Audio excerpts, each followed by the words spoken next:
common is that there's something that enables a plant to store a lot of energy, which it can make when times are good, in the good season, and it can use that energy later, perhaps at a not very favourable season, because you know in the spring you've got, say you've got some crocuses in the garden, so one day they're not there, and the next day, wow, they're popped out of the ground. This is because the crocus made its flower back in the spring when the weather was warm and there was rain and it could grow. It made its flower, then it died down, and it kept its flower inside its corm. And as soon as things were right in the spring, whoop, it popped it up, and so it appeared overnight. So bulbs and their related things they're stores of energy, and energy the plant makes at one time and uses at another time. Right, so that's enough of generalities. What we're going to do now is move on. Ken's very kindly got together lots and lots of nice slides. Now, you may not, I don't know how many people will know this. This is actually, if you do grow this, you can eat the leaves and the flowers, although you probably wouldn't, because they look so nice, and it would be a bit of a waste. You better to grow ordinary chives if you want to use it in the kitchen. But this is chives and onions, and they're all part of a very large group of plants called alliums. If you get a nurseryman's catalogue, you can certainly find dozens, if not hundreds, of different kinds of alliums. Only a few of them can be naturalized. Most of the rest you've got to fuss with them, keep them in the garden and look after their welfare quite intensively. You can't just plant them and have them come back year after year. So this one, most bulbs flower in the spring, but some flower in the autumn. This is an autumn flowering one. It flowers in August and September. So I think that's that one. I think we can move on to the next one now. Can you hear? Oh, lovely. Now, this, if you come to the cemetery park at the moment, you'll see a lot of these cyclamens. This is one particular kind of cyclamen, and I asked Ken to get me one picture with flowers and one picture with leaves, because these and this one is the commonest cyclamen that is grown. It's one of about 20 different kinds that actually exist and grow wild in different parts of Europe and the Near East. But cyclamens come into flower all of a sudden in August, usually early August, and they actually carry on right into the beginning of November. So I think they've got a longer flowering season than just about any other bulb, in inverted commas. But there are probably just 3 plants there. Obviously they're sometimes white flowered, but usually pink.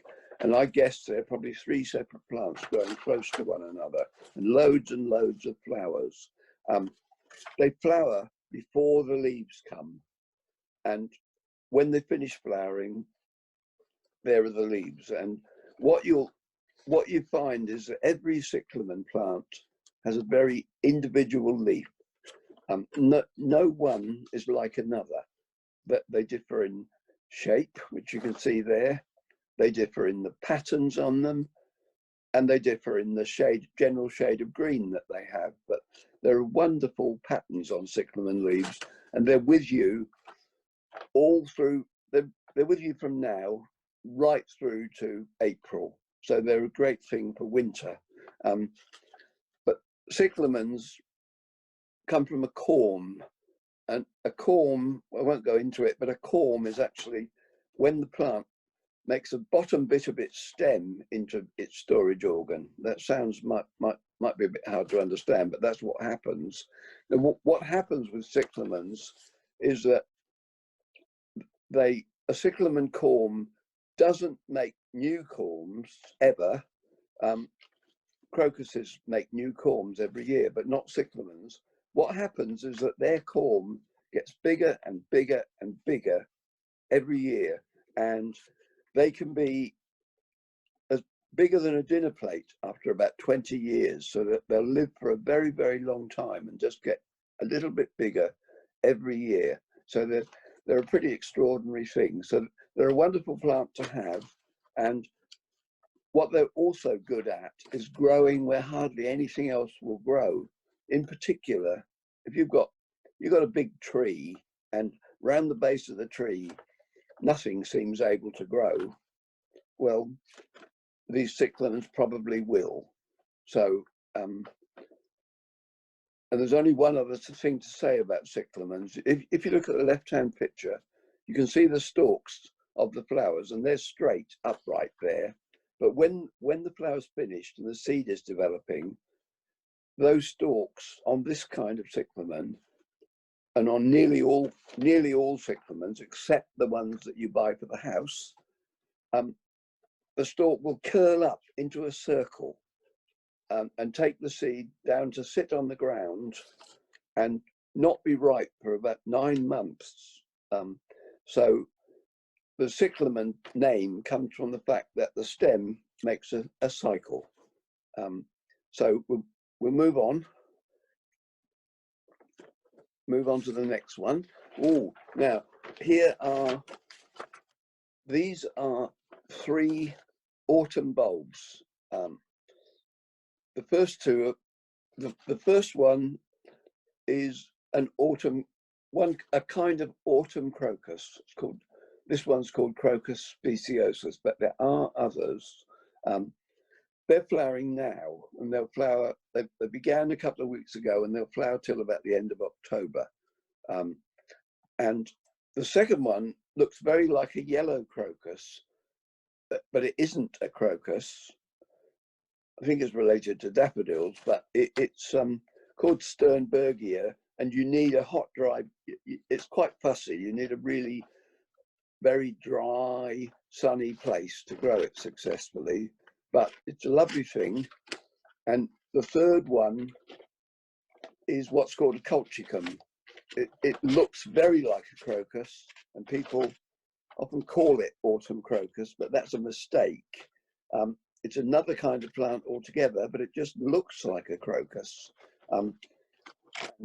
They've finished now. They come mostly in August. I don't think there's any left at the moment, but they don't have any leaves, and neither does the autumn crocus when they flower. Their leaves come afterwards.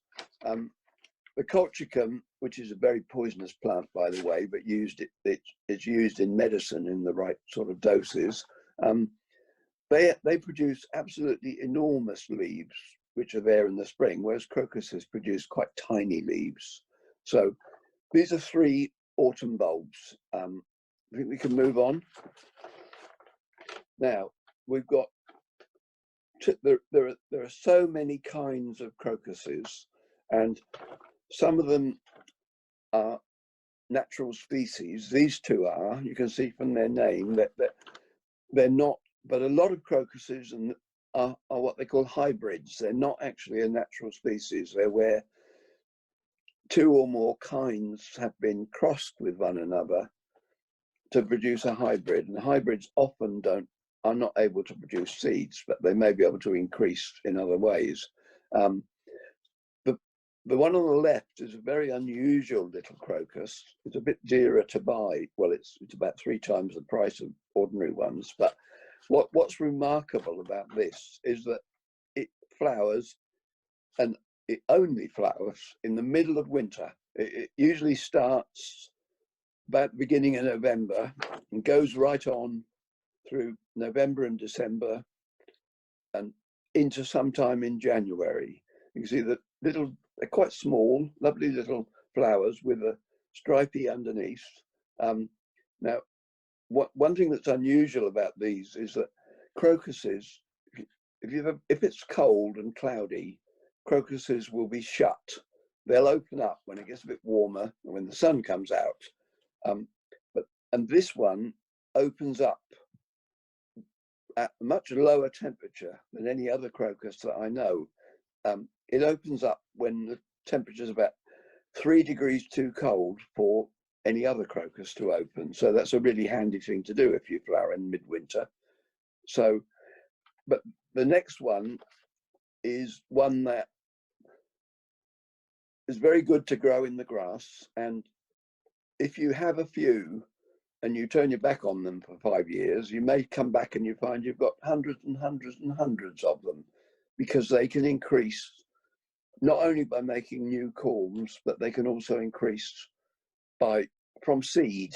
So that's a funny one. I always I had disagreements with Ken about how to pronounce this, but I'm pleased to announce that you pronounce it as Crocus Tomasian anus, with the emphasis on the anus. We can move on. We move swiftly on. Now, these are a very good value type of crocus to buy. They're hybrids. The breeders have developed them over a very long period from at least two different kinds of crocuses. And they've developed them in quite a few colours. I asked Ken to get me a mixture in a picture, which is done very well. You can see they're just beginning to develop their tiny, thin leaves, which have a little white line down the middle. You just about can see that. But anyway, these large Dutch crocuses, you often see them. They're very popular in the parks. If you buy them, you can buy them either as single colours or as a mixture. And one thing that's good about them is they flower a bit later than some of the smaller crocuses. Those crocus, the previous crocus that we saw, Tomasian anus, that usually flowers in February, although all of these things vary according to how cold the winter is. That usually flower in February, and just as they're finishing off in March, these come out. So you kind of prolong the season. So large Dutch crocuses, very good value, very reliable, and there you are. So we move on to the next one.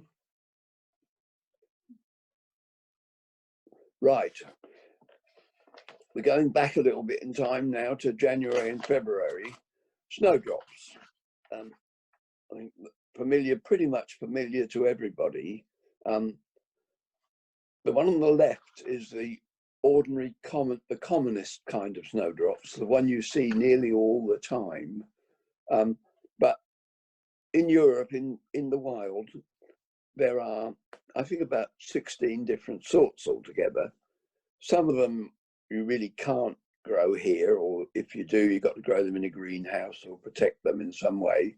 But several you can. And the one on the right is another kind of crocus altogether.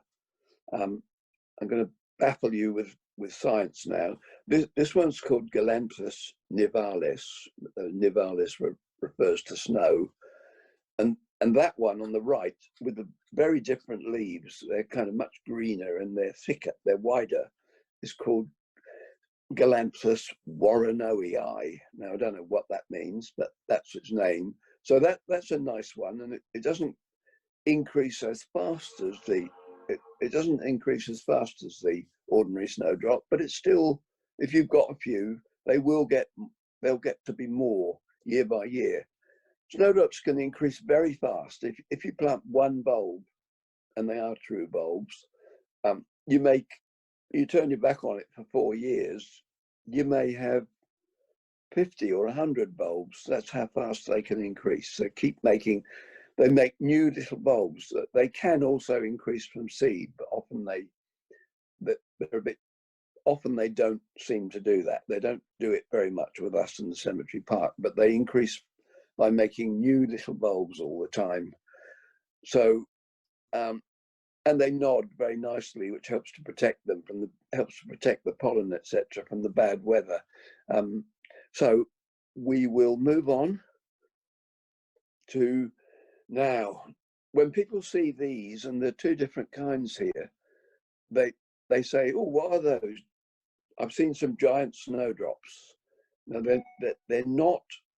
They look quite like snowdrops, but if you look at the shape of the flower, it's not actually the same.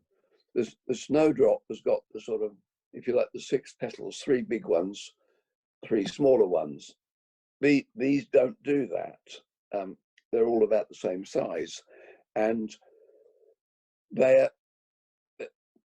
names are a bit of a misnomer, because the spring snowflake, which needs to have quite a damp place to grow in successfully, that usually flowers in February and March, and the summer snowflake flowers in March and April.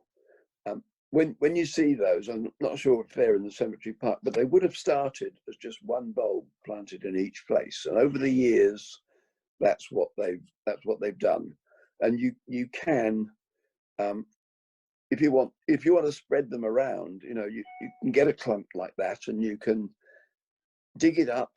Perhaps when the flowers are finished, you can dig it up and split the bulbs down to singles and plant them wherever you want to plant them. So you can do that with lots of bulbs. Anyway, we'll move on from the snowflakes. Well, now we're coming now to things that are in the buttercup family. None of them are bulbs. The first one, some people will know, if you know the countryside reasonably well, you would have seen wood anemones. Sometimes a wood can be, in March, it can be full of wood anemones, these white flowers everywhere. And the wood anemone has a funny way of reproducing itself. When you buy what you buy from the nursery, when you buy them, you buy something that looks like a little stick. It doesn't look at all like a bulb. And what it's actually called is a rhizome, and a rhizome is a piece of stem that has gone underground and stored food. So you get a little bit of rhizome, and the plant grows from that. So there's a wood anemone, which is buttercup family. They do look something like a buttercup. And this other anemone here, anemone blanda, looks rather more like a daisy, but it is a buttercup. And that's a very good one to have.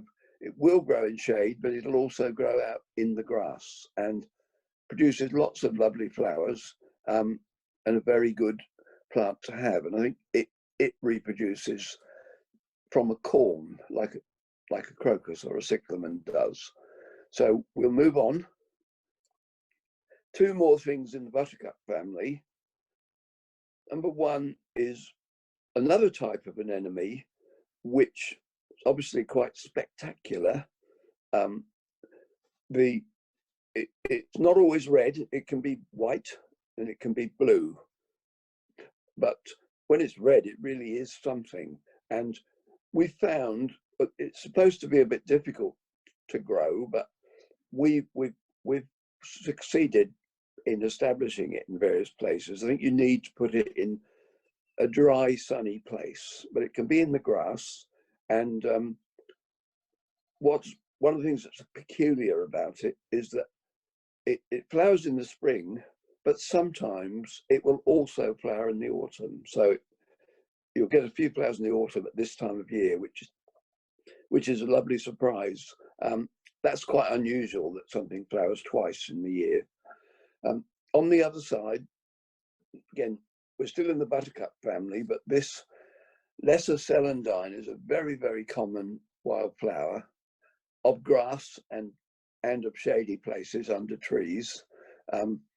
If I told you that's a buttercup, it's not such a surprise as the anemone might be. So what you've got there, you've got some of those flowers are open and some of them are closed. And this one's slightly unusual in the sense that the underneath of the petals on the closed ones is a kind of chocolate brown. More usually they're green, and but a small proportion are chocolate, and this happens to be a chocolate one. Where are we? Yeah, but you need it if you go past some celandines when it's cold and cloudy. You'll barely notice them, because what happens is that all the petals close up, and you don't see any of that yellow, and so you just see the green or the brown, and you can not realize that they're there. So you often find these in mown grass, because even if the mowers come along, they survive that because they're very low, and a week or so later, after the mowers pass, they'll pop up some more flowers. So that's lesser celandine, and we move on to the next slide. This is something quite spectacular, and we found that we can naturalize this in the cemetery park. I think particularly in dry places, dry, sunny places. It's a very unusual sort of thing. You can see why it's called the Black Widow iris. And like so it's in that there's an iris family, so that's fairly straightforward. So this is in the iris family. You can see from the Latin name that it's called Hermodactylus tuberosa. So I'm sure it must come from a tuber, not from a bulb. I've never actually checked that out, but so that lesser celandines come from tubers as well. But we'll move on. So that's a lovely thing. Flowers quite early, late February, March, and we planted a few in the cemetery park many years ago, and they've now spread into quite large patches. So we'll move on. Now we are yes. What we've got here. We're moving on to daffodils, because daffodils are obviously an absolute staple in the garden, and many kinds of daffodils will naturalize well. Not all of them. Some of them are very fussy, and you've got to garden them and weed them and everything. But there are two kinds there on that slide, and they're there. They're both among the earliest of daffodils. The one on the left, Reinfeldt's Early Sensation, it's a very ordinary looking daffodil, bog standard daffodil, but what its special point is that it flowers very early in the year. If you have an average winter, it will be flowering in January, and there may even be a few flowers by Christmas. And by the end of February, they're finished. You can see, so it's a very ordinary daffodil, but it's a good one if you want either to surprise people, and they'll come up to you and say, "Oh, what's happening with global warming? I've seen some daffodils." And you say, "Well, no, it's not global warming. They do that. This one does that anyway." So, or if you want to have bulbs for as long a season as you can, this is a very useful one to have. The next one is called February Gold, and it's sort of, you can see it's a nodding type of daffodil, whereas the other one doesn't. Well, it's kind of a right angle sort of thing.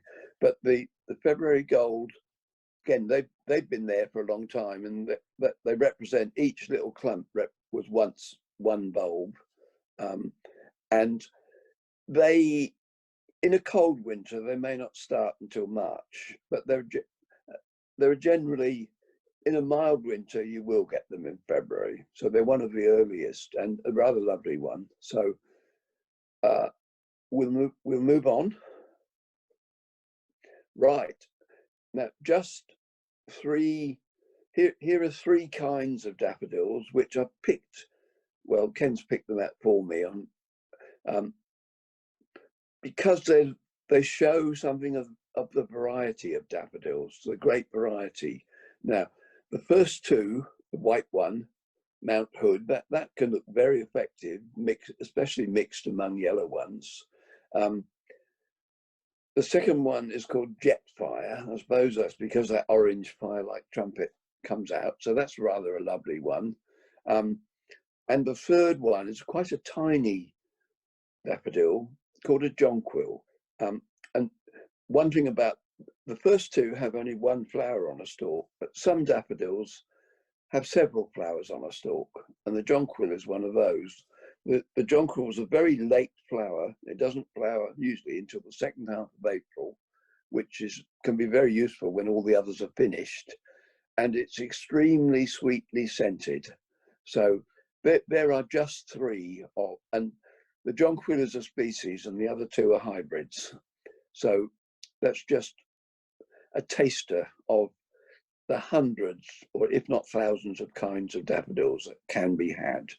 So move on to the next one. Here are, yeah, these, yeah, I can see. Ken, I asked Ken for these two because the one on the left, old pheasant's eye, or Narcissus poeticus, it's a Latin name, is a species, and its natural habitat is more in Eastern Europe than Western Europe, and it tends to grow in meadows, not in the woods. And this Actcea is a hybrid, which has got the old pheasant's eye as one of its parents. So it's similar, very similar actually, but it's not identical. I think that the old pheasant's eye is really, really white, strikingly white, and that's probably slightly off-white, the Actcea. Don't know what Actcea means. The second C shouldn't be there. But Actcea, they're both late daffodils. Actcea will come into flower usually in early April, early to mid-April. And old pheasant's eye is the latest of all daffodils and narcissi, which are the same thing. It doesn't start to come out until late April, usually last week of April, and it carries on till the middle of May. So if you're trying to sort of really stretch your daffodil season as far as you can, old pheasant's eye is a very good one to have. Don't plant it in the woods, plant it out in the open, in the grass. So we'll move on. What we've got here is our native wild daffodil, which is quite a fairly early daffodil. It usually comes in March. Lovely, like two-tone. You know, the trumpet is a different color than what they call the perianths, the going round the trumpet. And we've got quite a lot of these in the cemetery park. And one of the things about them is that, as a true species, they will produce viable seeds. And certainly in our conditions in the cemetery park, they increase from seed. When a seed forms, and nothing happens until the following winter, and then you're just going to probably just get one leaf, and the next year you might get two, next year you might get four, and maybe exponentials, like maybe the year after that you might get a flower. So it's a long-term sort of thing. But what you get with the wild daffodils, they're not like planted daffodils growing in clumps, you know, rather ordered and organized. They'll go where they feel like going. They'll drift in a natural kind of way. So that's the wild daffodil for you. We'll move on. Right. Now, anyone's feeling hungry? This is I think, in terms of the restaurant trade, this is the most important commercially edible bulb product. The leaves of the wild garlic, or ramsons as it's called. You've got the flower on the left, which might remind you of a little bit of the very first flower we saw, the Chinese chives. They're both alliums, or onions, and these leaves, but you can eat the flowers as well. You can even eat the bulbs if you've got too many. These leaves are what they want in the restaurant to charge you a bomb for in season.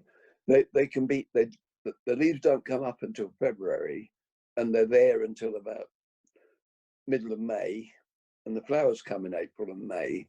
And we find in the cemetery park that they increase greatly. That if they're happy, they'll increase not only from bulbs, but they'll increase from seeds really, really profusely. So they like wetness. We're not that wet in the cemetery park, but in some places where the whole wood is wet, it's full of ramsons, completely full of ramsons, because they tolerate the wet conditions. So that's ramsons. We'll move on to the next one. This is another edible allium called the three-cornered leek or tri-cornered leek. That's because the stems of the flowers are actually a triangular shape. Unlike, that's an unusual shape for a stem, but they have that. And they flower. They're a plant that you used 40 years ago, you'd have seen very little of it in southeast England, and it's not native to Britain, but it's put down as something that is thriving because of global warming. That bit of warming, especially the extra warming in the cities, is enabling it to grow and thrive. And they're not bluebells, but they do look people often think of them as they look like white bluebells. But this plant has a garlic flavor. Some people are very keen on it. It's milder. It's not a very strong flavor, but it's a very good one. And they come up actually they're up already. The leaves are up already. They come up in September, October, and they stay all winter, and the flowers come in April and May. So if you know where there is sun, it's something you can harvest right through the winter.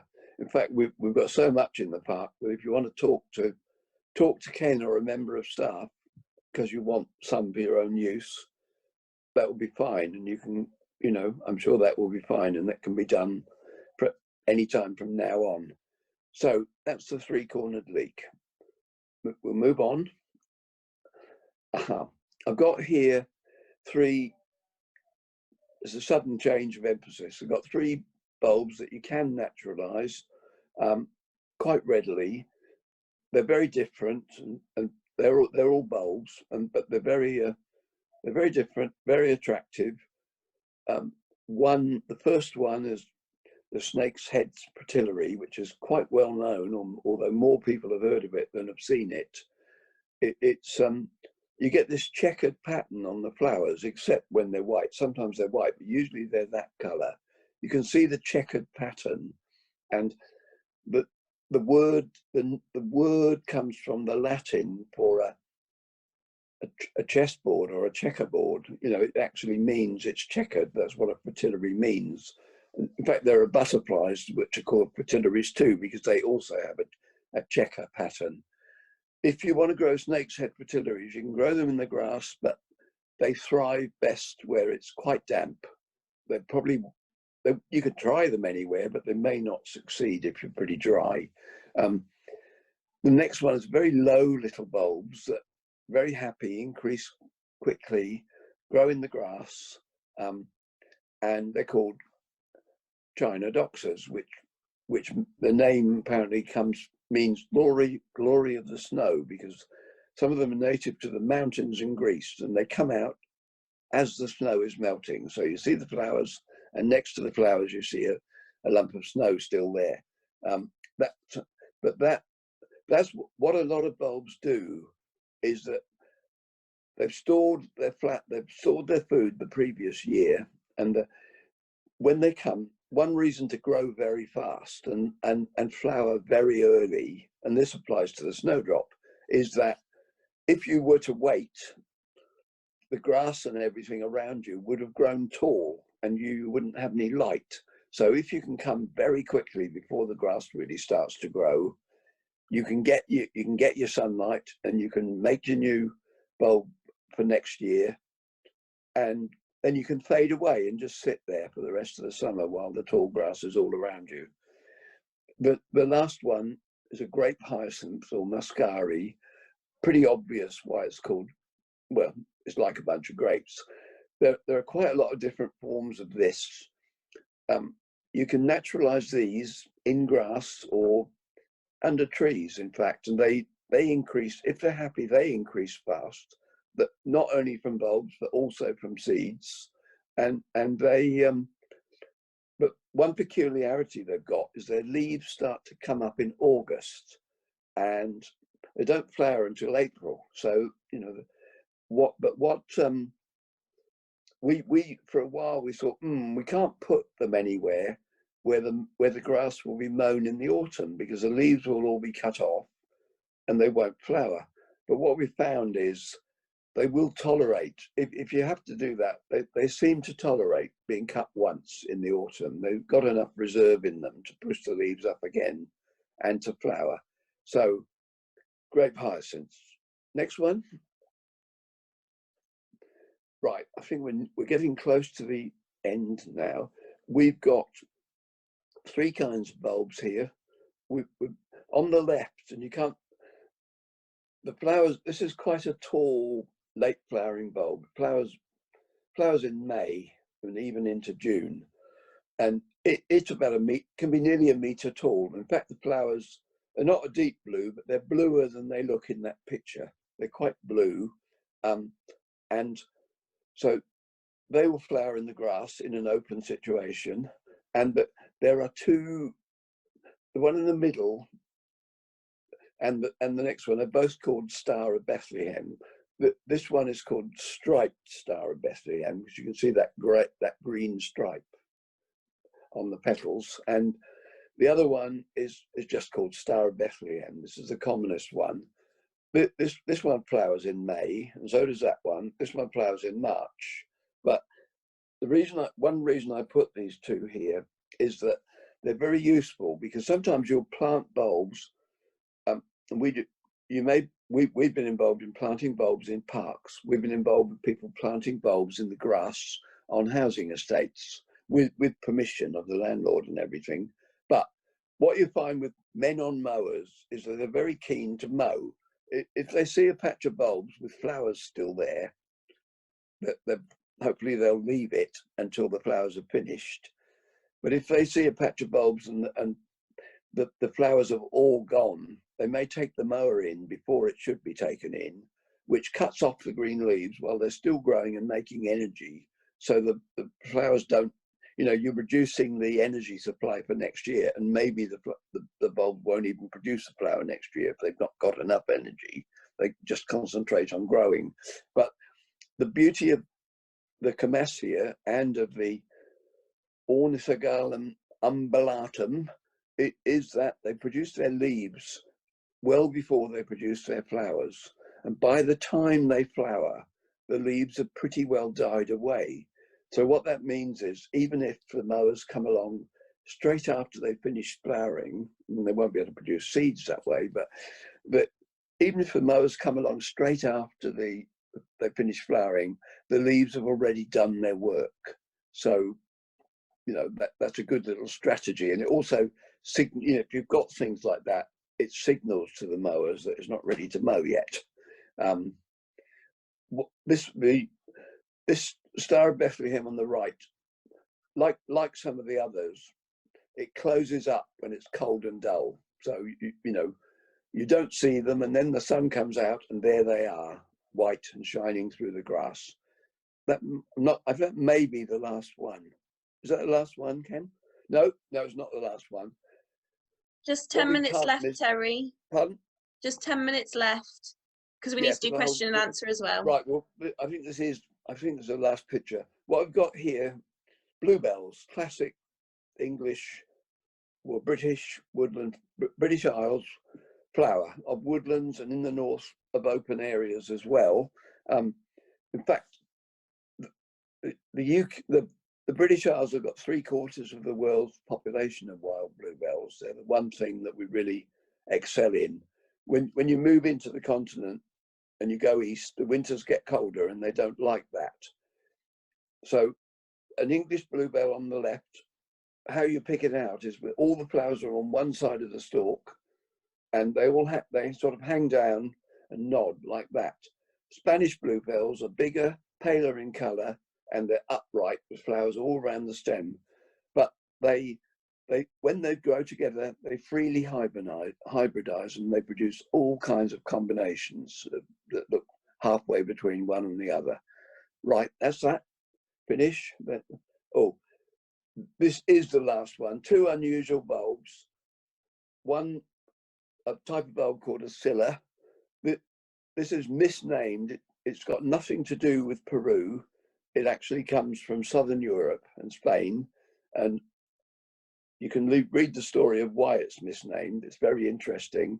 And the final one is a flower that will flower in June and July, so-called Turk's cap lily. Most lilies you've got to garden, but the Turk's cap you may be able to naturalize, grow in the wild. So that's it, I think. I think that's every. Oh, 2 more. That's the nerine is an autumn flower which comes now October and November, and it comes from South Africa. And the Ithian is a bulb that comes from Argentina and has lots and lots of these little flowers in the spring and will grow in an inch of soil. That's it. Yeah. Okay.